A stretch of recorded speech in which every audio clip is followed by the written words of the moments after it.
ఇక డీటెయిల్స్ చూస్తే తెలంగాణలో రైతును రాజును చేయడమే ప్రభుత్వ లక్ష్యమని శాసన మండలి చైర్మన్ గుత్తా సుఖేందర్ రెడ్డి వెల్లడించారు. తెలంగాణ ఆవిర్భావ దశాబ్ది ఉత్సవాల్లో భాగంగా నల్గొండ జిల్లా దిండి మండల కేంద్రంలోని సాయిబాబా దేవాలయంలో ప్రత్యేక పూజల్లో పాల్గొని అనంతరం పత్రికా విలేకరుల సమావేశంలో ఆయన మాట్లాడారు. తెలంగాణలో అమలవుతున్న రైతు సంక్షేమ పథకాలు దేశంలో మిగతా ఏ రాష్ట్రంలోనూ కూడా అమలు జరగడం లేదని తెలిపారు. కేసీఆర్ ప్రభుత్వంలో రైతులకు ఉచితంగా 24 గంటల కరెంటు, రైతు బంధు, రైతు బీమా, వడ్ల కొనుగోలు కేంద్రాల ద్వారా రైతుల నుంచి ధాన్యాన్ని సేకరిస్తున్నామని తెలిపారు. ప్రభుత్వం అమలు చేస్తున్న అభివృద్ధి సంక్షేమ పథకాలు కొనసాగాలంటే మళ్లీ బీఆర్ఎస్ ప్రభుత్వాన్ని అధికారంలోకి తీసుకురావాలని పిలుపునిచ్చారు. ఈ కార్యక్రమంలో దేవరకొండ ఎంపీపీ నల్లగాస్ జాన్ యాదవ్, మాజీ మున్సిపల్ చైర్మన్ వడ్జ Devender Naik, MPTC Rushipaka Venkataiah, party senior నాయకులు దొంతినేని యాదగిరిరావు, గుర్రం రాములు, సాయిబాబా దేవాలయ చైర్మన్ పానుగంటి నరసింహ, వేణుగోపాల్, పూజారులు తదితరులు పాల్గొన్నారు. మన జిల్లాలో అంటే ఒక నల్లగొండ జిల్లాలో 6.5 లక్షల టన్నుల ధాన్య సేకరణ చేయాలనే ఆలోచనతో ఇప్పటికీ 6,10,000 టన్నులు పూర్తి చేసినారు. ఇంకొక 40,000-50,000 టన్నులు వచ్చేటువంటి అవకాశం ఉంది. అది ప్రధానంగా ఢిల్లీ ప్రాంతంలోనే వరి కోతలు వెనకకు అవుతా ఉంది. అయిపోయింది కోతలు మొత్తం.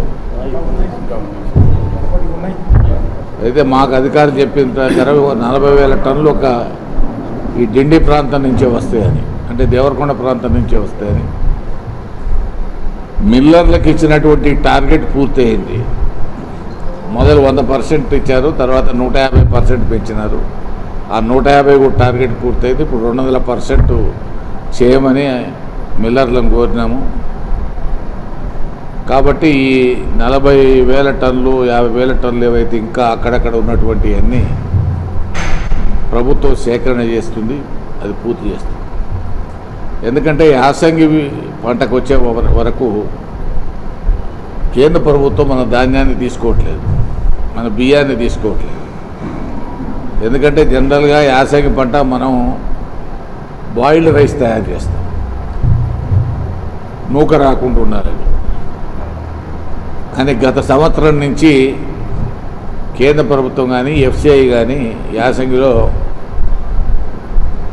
బియ్యాన్ని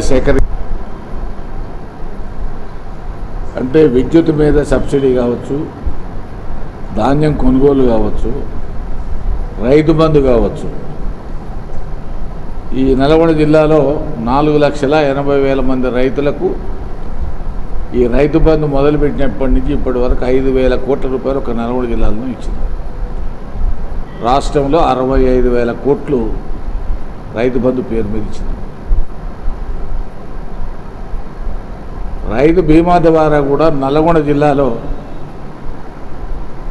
5,000 మంది పైన చనిపోయినారు. రైతు బీమా 2018లో పెట్టినప్పటి నుంచి నేటి వరకు 312 కోట్లు వాళ్ళకి డబ్బులు ఇచ్చినాము. ఏ రైతు అయితే చనిపోతాడో అనుకోకుండా ఆ కుటుంబం రోడ్డు మీద పడొద్దని చాలామందికి తెలియదు. రైతు బీమా అంటే ఒక రైతు పేరు మీద రాష్ట్ర ప్రభుత్వం 3,500 రూపాయలు ప్రీమియం కడుతుంది. చాలామందికి రైతులకు తెలియదు.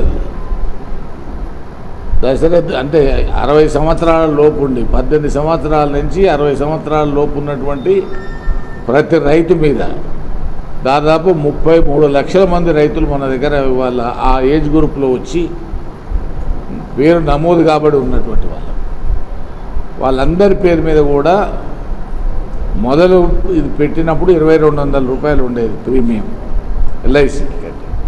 ఇవాళ 3,500 దాకా పోయింది. ప్రతి రైతు మీద 3,500 కట్టి బీమా చేసి ఎల్ఐసికి ప్రీమియం రాష్ట్ర ప్రభుత్వం 1,700 కోట్లకు పైన చెల్లించి